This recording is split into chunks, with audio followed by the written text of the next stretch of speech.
میرے نبی کے بعد کوئی نبی نہیں ہے، یہ عقیدہ اگر محمد رسول اللہ سے نکل جائے تو یہ سارا کلمہ کفر بن جاتا ہے۔ تو لا الہ اس کا تقاضا ہے مخلوق کے آگے ہاتھ نہ پھیلا، الا اللہ اس کا تقاضا ہے اللہ کے آگے سر جھکا، محمد الرسول اللہ اس کا تقاضا ہے محمدی بن جا۔ لا الہ الا اللہ اندر کی چیز ہے، محمد الرسول اللہ باہر کی چیز ہے۔ لا الہ الا اللہ ہم دکھا نہیں سکتے اور محمد الرسول اللہ ہم چھپا نہیں سکتے۔ لا الہ الا اللہ اندر اترتا ہے، محمد الرسول اللہ باہر چھلکتا ہے۔ جتنا لا الہ الا اللہ اندر اترے گا اتنا محمد الرسول اللہ باہر چھلک چھلک کے نظر آئے گا۔ لا الہ الا اللہ دکھایا نہیں جا سکتا، محمد الرسول اللہ کو چھپایا نہیں جا سکتا۔ تو لا الہ کسی کے آگے ہاتھ نہ پھیلا، الا اللہ اللہ کے آگے سر جھکا، محمد الرسول اللہ محمدی بن جا، محمدی بن جا۔ یہ کلمے کا مطالبہ ہو گیا، لا نبی بعدہ، لا نبی بعدہ، لا نبی بعدہ، میرے نبی کے بعد کوئی نبی نہیں ہے۔ میری بات سمجھ میں آ رہی نا بھائی؟ میرے نبی کے بعد کوئی نبی نہیں ہے، اس کا کیا مطالبہ ہے؟ لا نبی بعدہ، میرے نبی کے بعد کوئی نبی نہیں ہے، اس کا مطالبہ ہے تبلیغ کا کام کر، دعوت کا کام کر۔ کہا جی مجھے تو خود کچھ نہیں آتا، اتنا تو آتا ہے کہ بھائی اللہ کی مان لے، یہ آتا ہے کہ نہیں آتا؟ جا لوگوں کو کہہ، پتہ نہیں تیری برکت سے کتنوں کو ہدایت مل جائے گی۔ رب مبلغ اوعى من سامع نضر اللہ امرأ سمع مقالتی فوعاها ثم اداها كما سمعها فرب مبلغ اوعى من سامع۔ میرا نبی نے تو پہلے کہا تھا کہ تم میری بات لے کے جاؤ، بہت سے لوگ ایسے ہوں گے تم سے سن کر تم سے زیادہ عمل والے ثابت ہوں گے۔ تو تبلیغ کوئی تبلیغی جماعت کا کام، میں تبلیغی جماعت کی طرف سے نہیں بول رہا ہوں، میں ختم نبوت کی طرف سے بول رہا ہوں کہ میرا نبی آخری نے، میں کلمے کی طرف سے بول رہا ہوں، لا الہ الا اللہ کی طرف سے بول رہا ہوں، محمد الرسول اللہ کی طرف سے بول رہا ہوں، لا نبی بعدہ کی طرف سے بول رہا ہوں کہ اگر میرا نبی آخری نبی ہے تو اس کے پیغام کو آگے پہنچانا میرے ذمہ ہے، اپنوں کو بھی غیروں کو بھی۔ اب تو اپنوں کو نہیں پتا، میں ملتان ضلع، میرا ضلع ملتان ہے، اب خانیوال ہو گیا، نواں شہر بھرا ہوا آبادی سے ہمارا ایک ساتھی کھڑا ہو گیا سڑک پر اور لوگ گزر رہے ہیں، بھائی ہمارے نبی کا نام کیا ہے؟ سائیں پتہ کہے نہیں۔ دوسرا گزرا، او بھائی ہمارے نبی کا نام کیا ہے؟ سائیں پتہ کہے نہیں۔ پھر تیسرا گزرا، او بھائی ہمارے نبی کا نام کیا ہے؟ سائیں پتہ کہے نہیں۔ 21 آدمیوں سے پوچھا، 21 آدمیوں سے 21 میں سے ایک نے بتایا محمد الرسول اللہ۔ پھر میں نے پوچھنا شروع کیا، دوسری جگہ میں نے پوچھنا شروع کیا نوجوان لڑکوں سے، بھائی ہمارے نبی کا نام کیا ہے؟ جی پتہ کوئی نہیں۔ ابھی کیا نام ہے؟ جی پتہ کوئی نہیں۔ تو میں ایسے کانپ گیا، میں نے ایک لڑکے سے پوچھا، او ہمارے نبی کا نام کیا ہے؟ جی پتہ کوئی نہیں۔ میں کہتا ہوں کلمہ حمدہ جی ہمیں، میں کہا سنا کہ جی لا الہ الا اللہ محمد الرسول اللہ۔ میں کہا اے محمد کون ہے؟ کہ جی پتہ نہیں کون ہے، جی پتہ نہیں کون ہے۔ تو یہ پہلے تبلیغ کے محتاج ہیں، یہ پہلے تبلیغ کے حقدار ہیں کہ ان تک اللہ کا پیغام پہنچاؤ، اللہ کے واسطے ایک دوسرے کو سنبھالو ورنہ نسلیں گم ہو جائیں گی۔ تو میرے بھائیو، رمضان کی آمد ہے، یہ رحمتوں کا مہینہ ہے، برکتوں کا مہینہ ہے۔ قرآن اترا، تورات اتری، زبور اتری، انجیل، ساری آسمانی کتابیں اتریں۔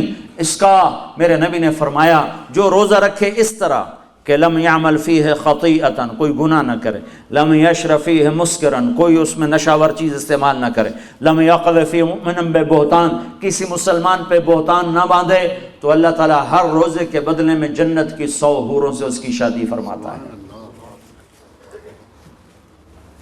اللہ نے دنیا کی عورت کو بنایا مٹی سے اور جنت کی عورت کو بنایا مشک اور زعفران سے۔ وہ سورج کو انگلی دکھائے تو سورج اس کے سامنے نظر نہیں آتا، وہ مردوں سے بات کرے تو مردے زندہ ہو جاتے ہیں، زندوں کو جھلک دکھائے ان کے کلیجے پھٹ جاتے ہیں، دوپٹہ ہوا میں لہرا دے ساری کائنات میں خوشبو پھیل جاتی ہے۔ لیکن ایمان والی مٹی والی عورت اگر تقوی اختیار کرے گی تو اس جنت کی حور سے 70,000 گنا زیادہ خوبصورت ہوگی۔ اللہ نے عورتوں کے حقوق رکھے ہیں یہ ماں کی شکل میں ہو تو میرے نبی کا فرمان ہے کاش میری ماں زندہ ہوتی اور میں عشاء کی نماز کے مصلی پر ہوتا اور میں سورۃ فاتحہ شروع کر چکا ہوتا اور ادھر سے میری ماں مجھے کہتی بیٹا محمد، تو میں اس کی خاطر نماز توڑ دیتا اور میں کہتا جی اماں جان۔ ماں کا حق بتایا۔ اسلام نے تو عورت کو عزت بخشی، عورتوں کا مجمع ان کی نسبت سے تھوڑی بات کر رہا ہوں، اسلام نے تو عورت کو عزت بخشی، مغرب نے تو عزت نہیں بخشی، مغرب نے تو عورت کو پاؤں کا جوتا بنا دیا، ٹیشو پیپر بنا دیا ہے۔ اسلام نے عزت بخشی۔ اس کا پہلا روپ بیٹی ہے، یہ بیٹی کے روپ میں آئے، اور اس سے پہلے چلے جاؤ، اللہ نے آدم علیہ السلام کو بنایا مٹی اکٹھی کرو، مٹی اکٹھی ہوگی، پانی ڈالو، ڈال گئے، گوندھو، گوندھ گئے، چھوڑ دو، چھوڑ دیا، وہ کالی ہو گئی، بلبلے چھوڑنے لگی، پتلا بناؤ، کیسے بنائے؟ ایسے بناؤ، ایسے بناؤ، بنا دیا، چھوڑ دو، ننگا پتلا آدم کا 40 سال پڑا رہا، ہوائیں چلتی رہیں، دھوپ پڑتی رہی، خشک ہو گیا، روح ڈالی، کپڑے پہنائے، جنت میں ڈال دیا۔ اگر اللہ چاہتا تو حوا کا پتلا بھی ساتھ بنا دیتا، مٹی اکٹھی کر کے گندھوا کے اور پتلا بنا کے ننگا ساتھ ہی ڈال دیتا، تو ننگا پتلا تو مرد کے لیے کشش کوئی نہیں، فرشتوں کو کیا ہوگی؟ اور بے پردگی تھی کوئی نہیں کہ تھا ہی کوئی نہیں، بے پردگی کس سے تھی؟ تھا ہی کوئی نہیں، تو دونوں پتلے ساتھ ساتھ بنتے، آدم کا بھی حوا کا بھی، دونوں ننگے ہوتے، پھر دونوں میں روح ڈالتا، پھر دونوں کو کپڑے پہناتا، پھر دونوں کو جنت میں ڈالتا۔ نا نا نا نا نا، ایک تو انتظار کروایا، انتظار کروا کے چیز عطا فرمائی اللہ نے کہ بڑی چیز کو ایویں نہیں دیا جاتا، کچھ تھوڑا سا مشقت میں ڈال کے دیا جاتا ہے۔ تو اللہ نے زندگی کا ساتھی آدم کو دیا، جنت آپ ہی دے دی، اور حوا کا انتظار کروایا، جنت کا انتظار نہیں کروایا، حوا کا انتظار کروایا۔ پھر مٹی نہیں اکٹھی کی، پتلا نہیں بنایا، پانی نہیں ڈلوایا، اور اسے ننگا نہیں ڈالا، بلکہ آدم کو سلا دیا، فرشتوں کی آنکھوں پہ پردہ ڈال دیا۔ جب آدم علیہ السلام کی آنکھ کھلی ہے تو اپنے پہلو میں ایک عورت کو مکمل لباس میں پردے میں پایا ہے۔ پہلے دن سے عورت کو عزت سے بنایا ہے، کہا آدم تیری پسلی سے نکالا ہے۔ ادھر الٹے ہاتھ کی پسلی سے کیوں نکالا ہے؟ کہ ادھر دل ہے، کہ عورت ہر روپ میں دل میں جگہ پکڑتی ہے، ماں، بیٹی، بیوی، بہن، دادی، خالہ، جس روپ میں ہے اس کا مقام دل کے قریب ہے، دل سے دور نہیں ہے۔ اور اللہ تعالیٰ نے آدم علیہ السلام کو انتظار کروایا، اور آدم علیہ السلام کو جنت اچھی نہیں لگ رہی تھی، کلے گھابرے پھر دے آئے، حوا ویکھی تو خوش ہوئے، کہنے لگے یا اللہ کون تیری بیوی؟ آدم علیہ السلام کال کی تھی اگوں ہے، تو اللہ تعالیٰ نے کہا مہر تو ادا کر، مہر تو ادا کر۔ کہنے لگے کیا مہر ہے؟ کہا میرے آخری نبی پر ایک درود پڑھ دے، یہ مہر ہے، یہ مہر ہے اس کا۔ مردوں میں سب سے خوبصورت کون ہے بھائی؟ یوسف علیہ السلام مردوں میں سب سے خوبصورت ہیں، اور عورتوں میں سب سے خوبصورت ہے اماں حوا۔ حوا تمام مستورات جتنی پیدا ہوں گی، جتنی پیدا ہوئی، ان سب میں خوبصورت ترین عورت حضرت حوا ہے۔ پہلے دن عزت سے پیدا کیا، پردوں میں بٹھا کے پیدا کیا، اور بیوی بنا کے ساتھ رکھا، اور حقوق رکھے۔ اگر بیٹی پیدا ہو تو میرا نبی فرماتا ہے 3 بیٹیوں کی شادی کر دو تو جنت واجب ہو گئی، 10 بیٹوں کی شادی کرو تو جنت واجب کوئی نہیں، 3 بیٹیوں کی شادی کرو تو جنت واجب ہو گئی۔ تو ایک صحابی نے پوچھا یا رسول اللہ 3 نہ ہوں 2 ہوں؟ تو کہا 2 کی شادی کرو تو جنت۔